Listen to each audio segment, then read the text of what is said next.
I saw it. The face of the wolf? Dan, it's real. Hello everyone and welcome back to my channel where I cover vampires, werewolves, and other supernatural creatures. In this video we're going to look at The Wolfman from 2025. There was a new Dracula movie, so it's only fitting there's a new Wolfman movie as well. And no spoilers, but it's the best Wolfman movie I've seen in a while. The film is directed by Leigh Whannell and is a reimagining of the classic monster tale by Universal. In this video we're going to look at this unique werewolf curse, how it works, and the gruesome end results. The movie begins with some text. It says, in early 1995, a hiker went missing in the remote mountains of Central Oregon. After several sightings, some members of the isolated local community began speculating that the missing man had contracted an animal-borne disease they called Hill's fever. The indigenous people who came before called it something else, Maingan Odingwan, or face of the wolf. And from what I could find, this word comes from the Ojibwe tribe. This is the house where the main character Blake Lovell grew up. The movie starts with a flashback of him as a child going hunting with his father. They wake up early and set out into the forest, admiring the view and reminding themselves how lucky they are along the way. Blake isn't paying attention while his dad is telling him about some poisonous mushrooms. His dad then gets angry and serious and says this place is beautiful but dangerous and he needs to be careful. You can die out here. They hear something behind them and it's a deer. Blake's dad can't get a shot on it, so Blake runs away from his dad to try and get the deer, right after his dad just told him how dangerous it is and to be careful. His dad chases after him and finds him, scolding him for running off, but then they hear something else, a low growling coming from the forest. Blake's dad tells him to get into the nearby deer blind and follows him up. Blake's father Grady points the gun at the door and they hear something approach and try to climb the ladder. Whatever it is, it's breathing loudly and you can see the breath coming over the side of the tree stand, meaning it's right there. It scratches and bangs on the structure but doesn't get in. The sounds go away and Grady looks into the forest to see what that was. We can see one scratch on the side of the tree stand as well. As he pans around the forest with his rifle, he finds the deer they were after, ripped apart. Then, he sees a hairy creature of some kind running on all fours. He fires a shot but misses, or maybe he did hit it because it ran away. Blake wants to know what that was and his father tells him, a bear. That night back at home, Blake hears his dad Grady on the radio downstairs. He sneaks down to listen to him and he's talking to someone named Dan. Grady begins telling this Dan that he saw it. Dan replies, saw what? But Grady says, you know what I'm talking about. Dan calmly says, the face of the wolf. And Grady confirms it's real. He's seen it and almost shot it. Okay, so that confirms he didn't shoot it. The camera pans down and we see a notebook where he's written down everything he knows about this thing. Something about it being east of the river, stood up on two legs, able to climb deer blind. At the very bottom, he has underlined, disease. Form of rabies, ? He finishes up the radio call by telling Dan that it came after his boy, and he's gonna get it, but he needs Dan's help. That's when he hears Blake eavesdropping and ends the conversation. So the first thing that Grady said was I saw it, suggesting he already knew about this thing. That's probably why he was so serious about telling Blake to be careful and why he was so angry when he ran away. At first it seemed like he was just a really overprotective father, but now there might be more reason to it. We never get to see the results of Blake's dad trying to hunt the creature because the movie then jumps ahead in time 30 years. Can we get some ice cream? Please, please, please, please, please. Blake is now a middle-aged dad. His daughter's name is Ginger, which is no doubt a nod to the movie Ginger Snaps. Blake's father Grady recently passed away and his childhood house in Oregon has been left to him. He feels a sin that he hasn't spoken to his father in a long time. Blake says he always made him feel afraid, so he left when he was 18 and hasn't spoken to him since. Now he misses his father and wishes he got to know him better. Little did Blake know the reason his dad came off so scary was because he was trying to protect him from whatever that thing was in the woods. Something Blake might not even remember. He's now a struggling writer and having some problems with his wife, so he suggests they take some time away and go to the house in Oregon. They both agree and drive to the property with their daughter. It's supposed to be a relaxing vacation, but it takes no time at all for things to get weird. Blake has trouble locating the driveway and has no cell service, so he has to stop and look at a map. While looking, his daughter and wife see someone nearby in a deer blind, possibly the same one from when he was a kid. Blake explains to the man that he's looking for his dad's house, and we find out that this is Derek, Dan Keel's son, the same Dan from the radio all those years ago. Derek remembers Blake and says not too many people live up here anymore, and they don't usually go out at night because there's no power grid or lights. Why do I have a feeling the reason they don't go out at night has nothing to do with a power grid? Derek seems a little creepy, but anyone that lives up here might go a little crazy. He offers to show them where his dad's place is so they can get settled in quicker. His wife is a little reluctant, but Blake agrees. While driving back, someone, or something, is standing in the middle of the road, causing Blake to swerve out of the way, right off the side of the road and down a massive hill, slamming into some trees. He's momentarily knocked unconscious and the truck is partially suspended in the air. For some reason, Derek immediately opens his door, causing him to fall about a dozen feet onto the ground below. Blake's wife and daughter climb out the window onto the top of the truck to safety. Blake, still inside, sees something approaching the truck in the mirror. He manages to close the door just in time, but the creature, or whatever it is, crawls along the side of the truck and smashes the window, cutting Blake's arm in the process. The creature then jumps down and drags Derek's body away.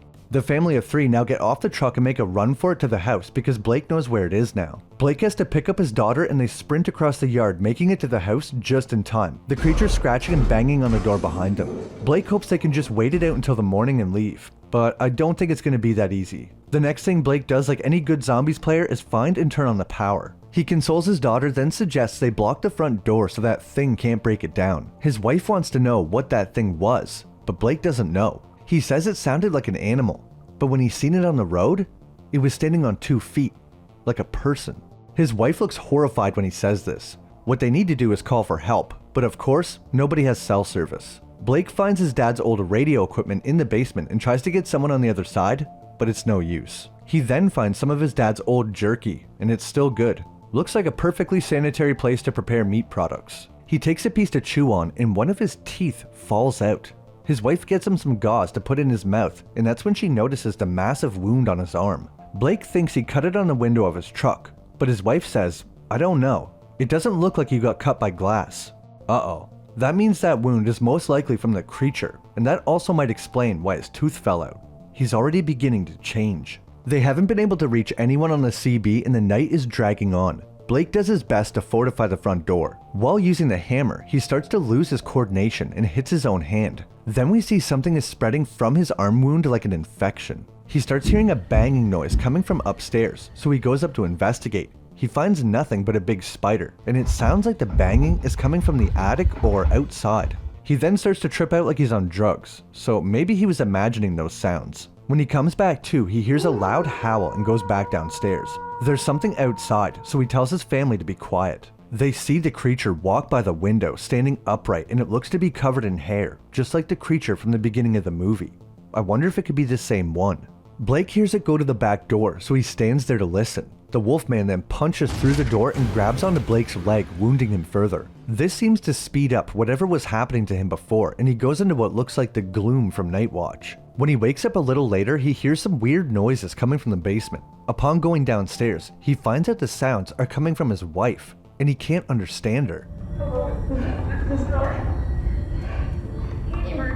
Everything she's saying sounds like gibberish, but when we are not seeing through his perspective, she is speaking normally. She's begging for help on the CB, saying they were attacked by some kind of animal, and there's something wrong with her husband. He can't speak. Again, she can't get anyone on the other side. So according to his wife, Blake cannot speak, and he can't understand her. When he tries to speak, it's also just random noises.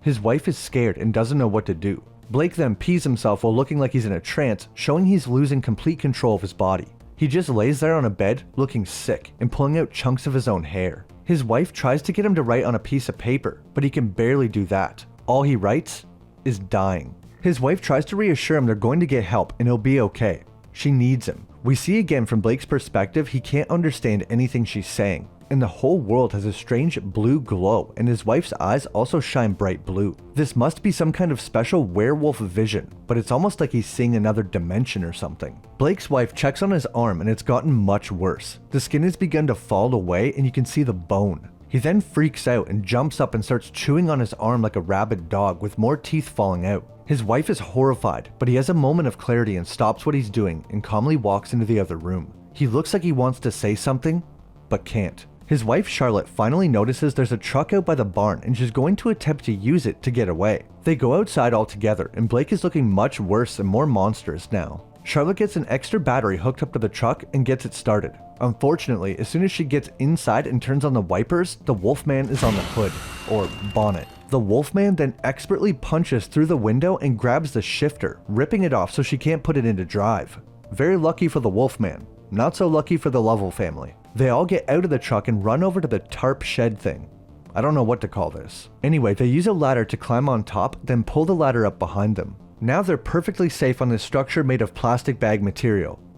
Oh wait, the Wolfman starts jumping up and slashing at the roof, causing large rips. Ginger falls through one of these rips, but luckily they pull her up just in time. Very dangerous, as we know that just a scratch from this thing will make you turn. And so far that's not very pleasant. Seeing them on this structure was anxiety inducing to say the least. Blake looks at his family and then jumps off the structure, running away, giving them a chance to get back to the house. Outside, we can hear the two Wolfmen fighting. Then Blake appears at the front door. Charlotte seems unsure if she should let him inside, but she does. He's limping badly and he's changed even more now. His daughter tries to console him, but he can only grunt like a beast and is losing all sense of himself. Ginger tells him she loves him. Then he pukes up a pile of blood with a finger in it. The finger must be from the other Wolfman. He then loses all control and jumps up, charging towards his wife, but is able to stop himself at the last moment. He knows he has to go now or he might hurt his own family. As soon as he opens up the back door to leave, the Wolfman comes flying through, attacking him. They proceed to have a full-on Wolfman fight similar to other iterations of this story, like the Wolfman from 2010. Blake is knocked unconscious and the Wolfman tries to drag him away for some reason, but is stopped by Charlotte. She stalls him with a fire poker just long enough for Blake to wake up. He attacks the Wolfman from behind, bites his neck, finally killing him. After the creature is defeated, Blake looks at its arm and sees a tattoo. Lovell. This is his father. I guess that explains why he was hanging around the house. Blake looks shocked and runs out of the house. Charlotte inspects the body and also discovers the tattoo and realizes who it is. She explains to Ginger how Blake's father died. Or rather, that he didn't. What actually happened was he went missing in the woods and everyone thought he died. But she thinks he got sick, just like Blake. Outside in the yard, Blake is making his final transition into a werewolf. The whole movie up until this point has kind of been a slow transformation, maybe one of the longest werewolf transformations ever, but it ends with a bang. He tenses up on the ground and his teeth are much bigger now. His bottom jaw is starting to stick out. His knuckles are growing and moving around under his skin. His fingernails fall out, being replaced by sharp claws, and finally, he grabs his jaw and breaks it, allowing it to settle into place. Once the transformation is complete, Blake looks out into the forest, and this werewolf vision has completely taken over. The dark forest looks bright, almost glowing through his eyes, and he lets out a loud howl. This kinda reminds me of Dracula Untold when Vlad first gets his abilities and looks into the forest and into the sky. Back in the house, Charlotte and her daughter are hugging when the lights suddenly go out. Either the generator ran out of fuel or Blake cut the power. She looks out the window to find Blake staring back at her. He doesn't look loving anymore though. I think whatever was left of Blake is now gone after that final transformation. He runs out of sight and they start hearing a bunch of noise coming from upstairs, but then he suddenly appears behind his daughter. I guess he can move really fast. He corners them and Charlotte is forced to stab him. This gives them enough time to run outside and lock themselves in the barn. Charlotte finds a large chain, but we don't see what she does with it yet. Blake can't get through the large barn door, so he starts trying to dig under it and somehow is hiding in the dark behind them now. To Charlotte and Ginger, it's pitch black. But to Blake, he can see them perfectly clear with his special vision. He steps out of the shadow to attack them, but steps right into a bear trap. That's what Charlotte was doing with the chain. She attached it to the bear trap so he wouldn't be able to escape. Charlotte and her daughter run away into the forest while Blake is left in the barn. For now. It takes him about 30 seconds to decide he's going to chew his leg off to get out of the bear trap. He quickly gets through his leg and is crawling after his family, soon after running on all fours. They're back at the spot where they crashed the truck and Blake is still after them. Of course, after all that running, they wind up back at the deer blind from the beginning of the movie. Charlotte and her daughter hide inside while Blake approaches just like the creature from when he was a child. Blake climbs the ladder and Charlotte waits there with the rifle. He climbs all the way up and stares at his family. While looking at his daughter, he seems to have a moment of clarity, no longer wanting to attack, and Ginger suggests that he wants it to be over. That's when his moment of clarity ends and he lunges forward, but Charlotte shoots him. He's fatally wounded and they sit with him on the forest floor as he passes on. And that's the end of Wolfman 2025. Okay, so I want to go over the lycanthropy curse, or disease, but first let's talk about what happened to Blake's father Grady. He might have still been hunting the creature after all these years, and that's why he disappeared in the forest. I mean, why else would he live there all those years instead of moving away? If you're familiar with the story of the Wolfman, you probably saw the father-son thing coming because it's pretty important to the story. As far as the father-son relationship in this movie, I think that Grady was probably okay with his son staying away because of how dangerous this area was. It sounded like Derek's father Dan was also dead, possibly because of the Wolfman. The only thing we never find out is who the original Wolfman was that Blake saw when he was a kid. Now let's go over the werewolves.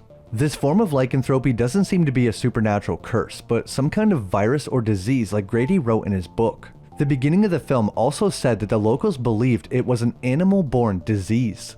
Grady wrote down on his notepad, "Is it a form of rabies?" This makes me wonder if it's some kind of situation similar to Underworld. A wolf infected with rabies bit someone and this created the original Wolfman. If it came from a wolf, that would explain why they look the way they do, and the rabies part would explain why they become so uncontrollable and violent. There must be some supernatural aspect to this though, because surely just a normal disease couldn't turn a man into a werewolf. Maybe it's caused by some kind of witchcraft gone wrong, or a cursed skin changer passing on his condition. The beginning of the movie says there was a case in 1995, but states the indigenous people used to call it something else, suggesting this disease is much older than 1995. The movie really doesn't give us any idea where the condition originated, other than the indigenous people had a name for it. That means there is a possibility they know the origin, or are responsible in some way. There is many legends of indigenous men turning into wolves. Maybe that's what started Hill's Fever.